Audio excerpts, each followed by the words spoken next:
جب یہی مریض کسی حکیم کے پاس جاتا ہے تو جاہل حکیم کہتے ہیں وہ جگر مثانے میں گرمی ہوگی۔ اب جگر مثانے میں گرمی ہوگی میرے بھائی، مثانہ گرم ہوگا تو پیشاب سائنس کے مطابق ہلکا زرد آئے گا اور صاف ستھرا آئے گا۔ جگر گرم ہوگا تو آپ کی غذائیں ہضم کرے گا، میٹابولزم آپ کا کام کرے گا، آپ کا کچرا غذا کا گردے فارغ کر پائیں گے۔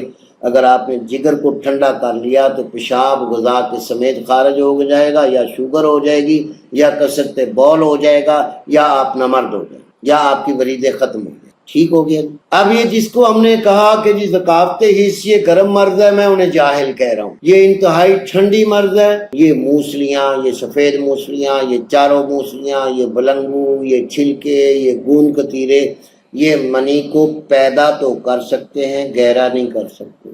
اور یہی آپ کو حکیم پیس کر دے رہے ہیں۔ لوگوں نے بھی نسخے اٹھائے ہوتے ہیں، پنساریوں کے پاس جاؤ جی فلاں موسلی یعنی مادہ گہرا کرنا۔ یہ سب بکواس ہے، غلط ہے۔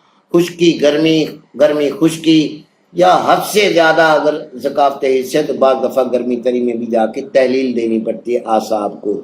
جہاں تحریک ہوتی ہے وہاں آپ تحلیل پیدا کرتے ہیں۔ حقیقی امساک جو ہے، حقیقی انسان کی ٹائمنگ جو ہے وہ خشکی کے اندر ہے، تری کے اندر قطر نہیں ہے۔